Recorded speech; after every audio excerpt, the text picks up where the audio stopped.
Hello बच्चों, मैं आपकी उर्मिला टीचर आप सभी का स्वागत करती हूँ।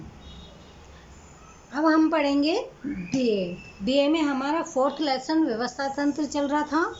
वो हमने इसमें स्टार्टिंग कर भी दी थी, प्रस्तावना पढ़ ली थी हमने, इसकी परिभाषाएं, फिर व्यवस्था तंत्र की प्रक्रिया के जो क्रम थे वो पढ़े हमने, 7 क्रम थे। उसके बाद व्यवस्था तंत्र का ढांचा पढ़ा जो हमारे 5 थे। ये रेखीय, कार्य के अनुसार, औपचारिक, अनौपचारिक और श्रेणी, ये सब हमने इसमें पढ़ लिए थे। और आज हम पढ़ेंगे विकेंद्रीकरण, यानी ये सारा तो हमने पढ़ ही लिया पहले। आज हम पढ़ेंगे विकेंद्रीकरण, इसका पार्ट 3, चैप्टर 4, पार्ट 3, विकेंद्रीकरण। व्यवस्था तंत्र का अध्ययन करने से दो बातों की स्पष्टता होती है, यानी जब व्यवस्था तंत्र का अध्ययन करेंगे कि किस प्रकार से व्यवस्था होती है तो उनमें दो बात सामने आती है। पहली, कितनी की ही व्यावसायिक इकाइयाँ ऐसी होती हैं, यानी बहुत व्यावसायिक इकाइयाँ बहुत सारी होती हैं कि जिसमें मात्र उच्च स्तर पर ही अधिकार केंद्रित होते हैं, यानी जो उच्च स्तर पर जो लोग होते हैं केवल उन्हीं के पास में ही अधिकार होते हैं, उच्च स्तर द्वारा ही अधिकार निर्णय, यानी और जो अधिकार के जो निर्णय लिए जाते हैं व्यवसाय में वो भी सिर्फ और सिर्फ वो ही लेते थे।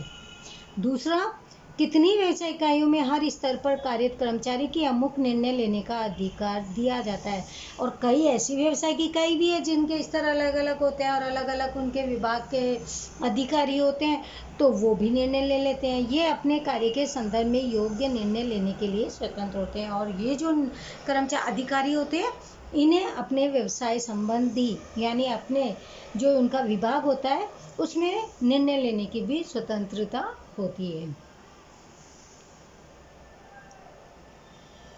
अब है इसके विचार। विकेंद्रीकरण का विचार अधिकारों दायित्वों के साथ जुड़ा हुआ बहुत ही महत्वपूर्ण है। संचालकों के द्वारा अधिकार केंद्रित रखना यानी वैसा ही रखना, या फिर विकेंद्रित करना यानी दूसरों को देना, स्वयं निश्चित करना होता है कि क्या करना चाहिए। इकाई के संदर्भ में निश्चित करते समय छोटे कद की इकाइयों के लिए केंद्रित अधिकार का विचार और विशाल कद की इकाइयों के लिए विकेंद्रित अधिकार का विचार सफलता दिला सकता है।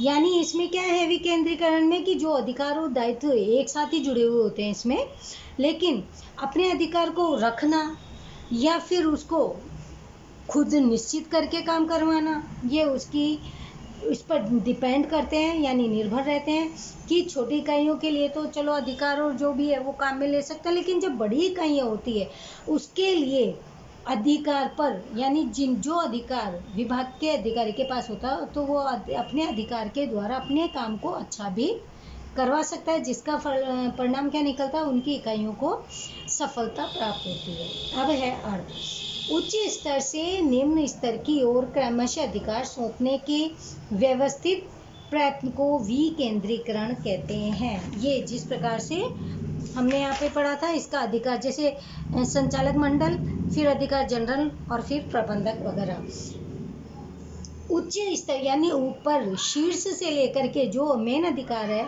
वो बांट दिए जाते हैं। तो निम्न स्तर की ओर अधिकार सौंपना, अब जैसे जैसे जिसको डिपार्टमेंट जो विभाग जो सौंप दिया जाएगा तो अधिकार भी उनको सौंप दिया जाता है, और उस व्यवस्थित प्रयत्न जो ये प्रयत्न किया जाता है उसी को विकेंद्रीकरण यानी बांटना, अपने अधिकारों को सभी लोगों में बांट देना। अब है व्याख्या। हेनरी फ्योल के अनुसार अधीनस्थों को अधिकार सौंपकर कार्य विभाजन करके निर्णय प्रक्रिया में शामिल करना अर्थात विकेंद्रीकरण। क्या कह रहे हैं ये हेनरी फ्योल? अधीनस्थों को अधिकार सौंपकर, अधीनस्थ को जो उस कार्य करने यानी अधिकारी के अधीनस्थ रहकर काम करते हैं उन्हें अधिकार को सौंप दिए जाते थे कार्य विभाजन। अब जब उनको अधिकार दे दिया जाएगा तो उनको कार्य भी बांट देते हैं, कार्य विभाजन करके निर्णय प्रक्रिया यानी जो भी निर्णय कर रहे हैं उसमें उनको शामिल करना ही विकेंद्रीकरण कहलाता है। ऐसे प्रबंध के जिस स्तर पर कार्य करना हो उस स्तर पर कर्मचारी को निर्णय लेने का अधिकार देने को विकेंद्रीकरण कहते हैं। महत्व: संचालक की सफलता का आधार ज्यादातर अधिकार और दायित्व के योग्य विभाजन पर है, यानी इस प्रकार से विभाजन करो जो योग्य हो। केंद्रीकरण में आत्म केंद्रित, अवैज्ञानिक निर्णय, असहयोग, विशिष्टीकरण का भाव और अधिक कार्यभार जैसी हानियां होती है। इसीलिए अधिकार और दायित्व के उचित विभाजन के कारण विकेंद्रीकरण का विचार खूब प्रचलित हो गया। विकेंद्रीकरण का प्रचलित उच्च स्तर से निम्न स्तर की ओर अधिकारों को बांट देना, ताकि सभी के अधिकार अलग अलग अधिकार के अनुसार बांट दिए जाएंगे, काम बांट दिए जाएंगे, तो उनका अधिकार क्या होगा कि अच्छे से अच्छे काम करवाना, और इस प्रकार से व्यवसाय इकाइयों में काम भी अच्छे से यानी सफलतापूर्वक हो जाता है। आधुनिक समय में व्यावसायिक इकाइयों में विकेंद्रीकरण का उपयोग बड़े पैमाने पर भी होता दिखाई देता है। इसका पहला पॉइंट है महत्व का त्वरित निर्णय, यानी जल्दी से निर्णय। विकेंद्रीकरण में जिस किसी कार्य के साथ जो व्यक्ति जुड़ा हो, यानी जिस व्यक्ति को जो कार्य दिया है उसे उस कार्य या प्रवृत्ति के संबंध में निर्णय लेने की स्वतंत्रता होती है। वो अपने अनुसार काम किसी भी प्रकार से कर भी सकता है और करवा भी सकता है। इसीलिए जिस स्तर पर कार्य करना है वही निर्णय लेकर उसका अमल प्रारंभ हो जाता है। इसीलिए निर्णय जल्दी से और प्रभावपूर्ण ले लिए जाते हैं, क्योंकि किसी और को पूछने की उसमें आवश्यकता नहीं होती। दूसरा है उच्च स्तर के कार्यभार में कमी। उच्च स्तर ऐसा स्तर है जहाँ ज़्यादातर नीति विषयक निर्णय लिए जाते हैं। विकेंद्रीकरण द्वारा मध्य या निम्न स्तर को विविध निर्णय लेने का अधिकार होता है, जिससे उच्च स्तर के संचालकों के कार्यभार में कमी होती है। अब जिस डिपार्टमेंट को जो काम सौंप दिया तो वो अपने अधिकार के अनुसार, अपने काम के अनुसार निर्णय ले लेंगे, क्योंकि उन्हें अधिकार होता है। तो जो उच्च स्तर के जो संचालक है तो उनके पास जो काम था उसका लोड थोड़ा सा कम हो जाता है। थर्ड पॉइंट है अभिप्रेरणा वृद्धि। विकेंद्रीकरण से कर्मचारी के आत्मगौरव अभिप्रेरणा में वृद्धि होती है। उच्च स्तर द्वारा मध्य स्तर और निम्न स्तर के कर्मचारी को जिस किसी भी कार्य संबंधी निर्णय लेने की स्वतंत्रता दी गई हो, उनके द्वारा लिए गए निर्णय सफल होने से उन्हें आत्मविश्वास में भी वृद्धि होती है, क्योंकि उन्हें पता है कि किस प्रकार से उन्हें अधिकार तो होता ही है, तो उन्हें ये भी मालूम है कि हमें कैसा काम करना चाहिए जिससे कि हमारा काम अच्छा हो, और अपने आप में एक आत्मविश्वास में भी बढ़ोतरी होती है। वे विभिन्न परिस्थितियों में किस प्रकार निर्णय लेकर उनका सामना भी कर सकते हैं, इसका अनुभव भी उन्हें प्राप्त हो जाता है। फोर्थ पॉइंट है संचालकीय प्रतिभा का विकास। विकेंद्रीकरण में मध्य और निम्न स्तर के कर्मचारी उनके अधिकार के अनुरूप निर्णय लेते हैं और उसके परिणाम संबंधी दायित्व भी स्वीकार करते हैं। उनको किसी कार्य के लिए स्वतंत्रता दी जाने से उनमें अधीनस्थों का नेतृत्व होता है। उसके मध्य संकलन साधना, यानी आपस में जोड़ तोड़ करना, स्वयं के कार्यों का आयोजन करना, नियंत्रण बनाए रखना जैसी योग्यताएं भी विकसित होती है, जिससे कर्मचारी को विविध परिस्थितियों में निर्णय लेकर अपनी प्रतिभा बताने का अवसर प्राप्त होता है, जिसके द्वारा भावी संचालकों का निर्माण भी होता है। अब है फिफ्थ पॉइंट प्रभावशाली नियंत्रण। प्रत्येक स्तर के कर्मचारियों के पास पर्याप्त अधिकार होने से अपने अधीनस्थों की गलती के लिए दंडात्मक कदम उठाना सरल हो जाता है, जिस कारण प्रभावशाली अंकुश भी बना रहता है।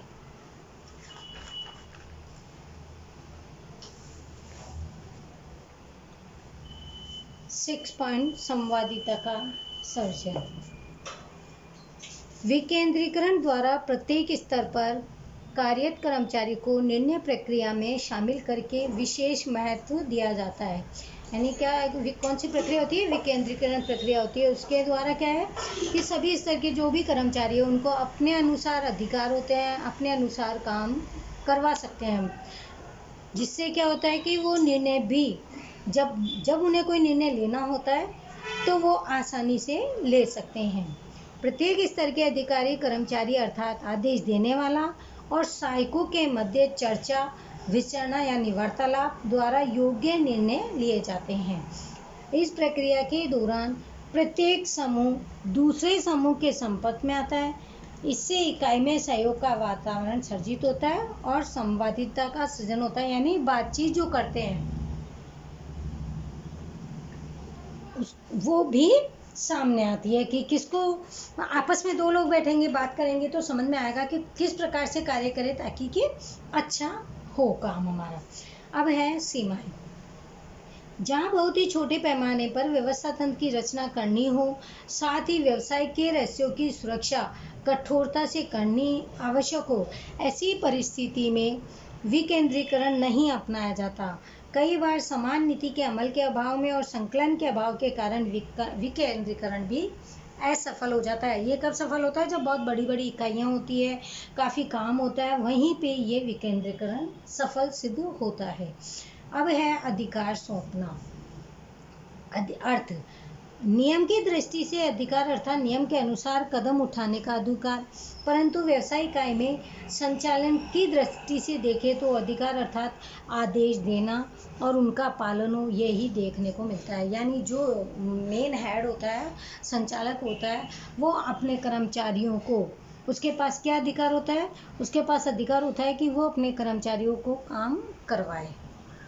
जैसे इकाई का कद विस्तृत होता जाता है, वैसे उस संचालक कितने ही कार्य संबंधी अधिकार उसके अमल होते हैं या नहीं, ये देखने का अधिकार अपने सहायकों को सौंपते हैं।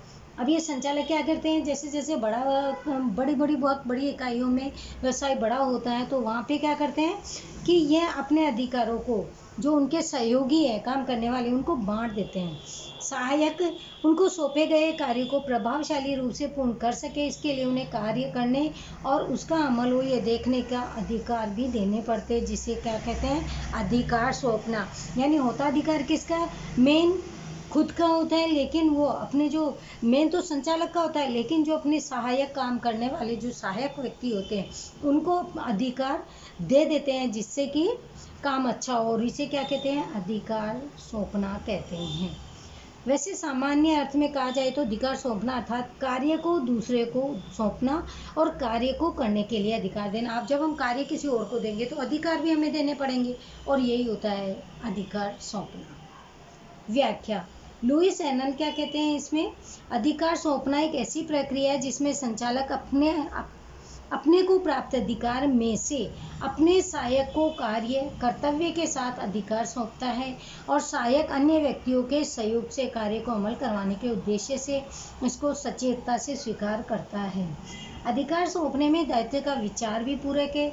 सहायकों को अधिकार देने से उस कार्य के अमल के प्रति सहायकों का दायित्व होता है कि, परंतु उस कार्य के परिणाम का अंतिम उत्तरदायित्व तो उच्च अधिकारी का ही रहता है। अर्थात अधिकार सौंपना दायित्व से मुक्ति का मार्ग नहीं है।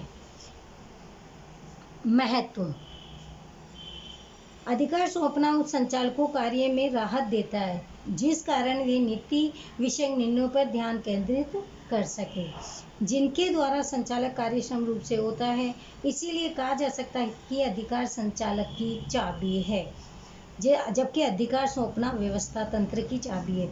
यानी अधिकार तो मेन किसका है? अधिकार तो संचालक का ही है। यानी मेन जो ताला जो खोलेंगे उसकी चाबी तो कौन है? संचालक है। लेकिन संचालक जो किसी और अधिकारी को जो काम दे देता है, अधिकार दे देता है, तो होती है वो व्यवस्था तंत्र की चाबी। व्यवस्था तंत्र यानी दूसरों के द्वारा व्यवस्थाएं बनाई रखना। अंडरलाइन कर लीजिए ये। अब फर्स्ट पॉइंट इसमें है कार्यक्षम संचालक।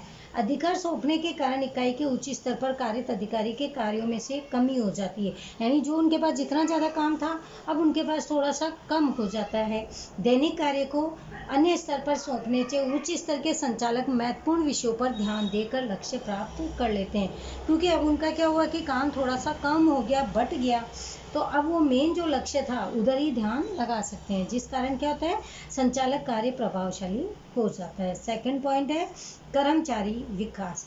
इकाई में कार्यरत विविध कर्मचारी को अधिकार सौंपने के द्वारा विविध निर्णय लेने का अवसर प्राप्त होता है, जिस कारण उनके आत्मविश्वास में वृद्धि होती है।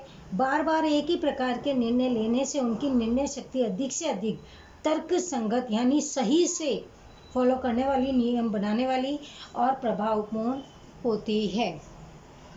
थर्ड पॉइंट है अभिप्रेरणा। अधिकार सौंपने से कर्मचारी की प्रतिभा को विकसित करने का अवसर प्राप्त होता है, जिससे अनेक मनोवैज्ञानिक लाभ भी प्राप्त होते हैं। जबकि अधिकारी द्वारा सहायकों को कार्य सौंपा जाता है और दायित्व भी दिया जाता है, तब अधीनस्थ मात्र कार्य के सहयोगी नहीं बल्कि कार्य की सफलता से उनके आत्मसम्मान में भी वृद्धि होती है, जिससे कर्मचारी को भी प्रेरणा मिलती है। फोर्थ पॉइंट है विशिष्टीकरण का लाभ। इकाई में कार्य सभी व्यक्तियों के पास सभी प्रकार के कार्यों की कुशलता या सक्षमता न हो, यह स्वाभाविक है। अधिकार सौंपने के कारण अलग अलग व्यक्तियों को कार्य का दायित्व और अधिकार दिए जाते हैं। हर व्यक्ति की योग्यता, कुशलता और ज्ञान अलग अलग होने से विशिष्टीकरण का लाभ भी प्राप्त होता है। फिफ्थ पॉइंट है संकलन, जोड़ना। अधिकार सौंपने के कारण अधीनस्थ और उच्च अधिकारी जैसे संबंध स्थापित होते हैं। निम्न स्तर के कर्मचारी को अपने कार्य का निर्णय लेने की स्वतंत्रता प्राप्त होती है। उनके सुझाव और सफलता पर ध्यान दिया जाता है। उनके मतों को भी निश्चित स्थान प्राप्त होता है। इससे इकाई के आंतरिक ढांचागत संबंधित विकसित होते हैं, जिस कारण संकलन का कार्य भी प्रभावशाली रूप से होता है। अब है 6 पॉइंट है विस्तार के अवसर, यानी और अधिक फैलाना। अधिकार सौंपने के द्वारा इकाई के कितने ही कार्य सहायकों को सौंपकर उच्च संचालक व्यवसायिक इकाई के विस्तार का विचार कर सकती है, जिसके द्वारा इकाई के विस्तार में वृद्धि करके लक्ष्य प्राप्ति को सरल किया जा सकता है। यह अभी हमने पढ़े अधिकार सौंपने, उसमें महत्व जो था उसके हमने 6 पॉइंट पढ़े हैं। और अब है अधिकार सौंपने के मूल तत्व, यानी अधिकार जब देते हैं किसी को, सौंपते हैं, तो उसके मूल तत्व क्या है। लुईस एनल अधिकार सौंपने के विषय में बताते हुए कहते हैं कि अधिकार सौंपना यह अन्य व्यक्तियों को अधिकार और दायित्व सौंपकर प्रभावशाली दिखाने के लिए उत्तरदायित्व की स्थापना करता है, यानी दूसरे का अपना उत्तरदायित्व दूसरे पे डालना।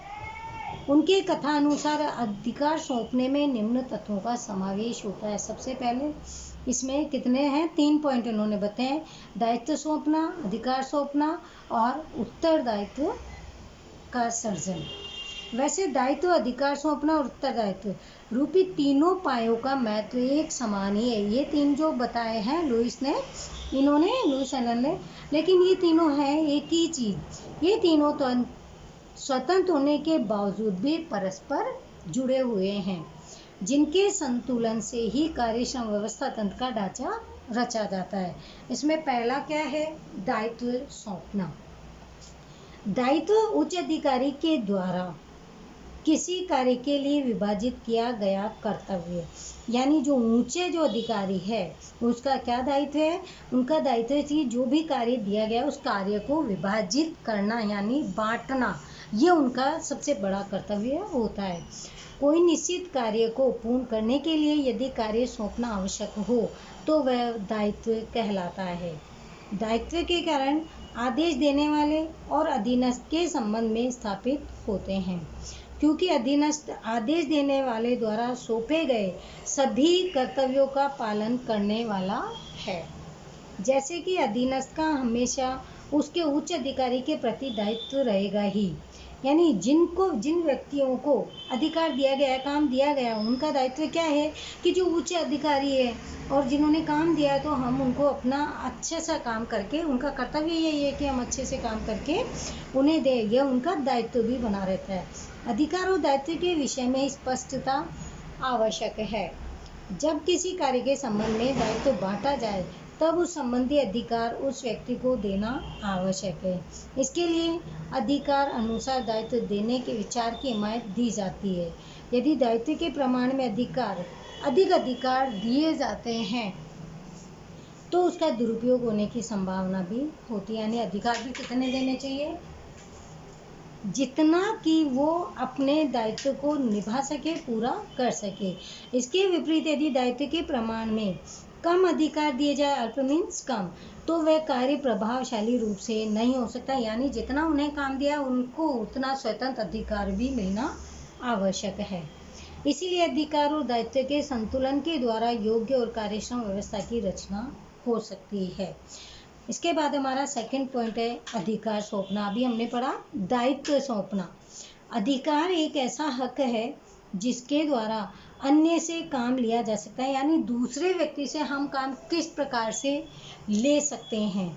संचालकों की ओर से सहायकों को जो कार्य सौंपे गए हैं उन्हें अच्छी तरह से पूर्ण करने के लिए आवश्यक अधिकार देने चाहिए। यानी किस प्रकार से अपने अधीनस्थों से कार्य करवाया जाए, ये उनके पास अधिकार होना आवश्यक है। अधिकार सौंपना उच्च स्तर से निम्न स्तर की ओर जाता है, जिनमें सामान्य रूप से निर्णय लेने और आदेश देने का अधिकार भी दिया जाता है। अधिकार सौंपना विविध विषयों के लिए हो सकता है, जैसे कि मार्केटिंग मैनेजर को उसके विभाग में आवश्यक खर्च करने का अधिकार, कर्मचारी नियुक्त का अधिकार, दंडात्मक कदम उठाने का अधिकार, ये दिए जाते हैं। और लास्ट पॉइंट हमारा क्या है, उत्तरदायित्व का सृजन। अधीनस्थों के द्वारा किए गए कार्यों का उत्तर देने का दायित्व निकटस्थ उच्च अधिकारी का होता है, यानी जो सबसे पास में, निकट यानी सबसे पास में, सबसे पास का मतलब ऐसे क्लोज में खड़े होना नहीं, जो उसके देखरेख करता है अधिकारी, वो जिसे उत्तरदायित्व कहते हैं। इन अधीनस्थों को उनका उच्च अधिकारी निसंदेह सौंपे गए कार्य के लिए अधिकार और दायित्व देता है। इसके बावजूद उस कार्य के अंतिम परिणाम के लिए अधिकारी ही का उत्तरदायित्व होगा। मेन उत्तरदायित्व किसका हो गया, मेन तो उस अधिकारी का ही होता है, जो लेकिन वो अपने अनुसार काम करवा सकता है। अधिकार और दायित्व सौंपने के बाद अधिकार सौंपने वाले को देखना चाहिए कि उसके अधीनस्थ सौंपे गए कार्य को व्यवस्थित रूप से करते हैं या नहीं करते हैं। यानी जिससे भी उत्तराधिकारी ने काम सौंपा है, अब उनका दायित्व क्या है, उत्तरदायित्व क्या है कि जिस व्यक्ति को, यानी जिन कर्मचारी को उन्होंने कार्य सौंपा है, अब वो व्यवस्थित रूप से कर रहे हैं या नहीं, ये देखने का कार्य है। यानी यह उत्तरदायित्व भी किसका होता है, उच्च अधिकारी का। अधीनस्थों को सौंपे गए कार्य के परिणाम के बारे में उच्च अधिकारी अपने उत्तरदायित्व से मुक्त नहीं हो सकता, यानी स्वतंत्र नहीं हो सकता, फ्री नहीं हो सकता। उत्तरदायित्व निम्न से उच्च की ओर जाता है। उत्तरदायित्व कैसे जाता है, नीचे वाले व्यक्ति का उत्तरदायित्व क्या होता है कि अपने से उच्च अधिकारी को काम सही रूप से करके दे।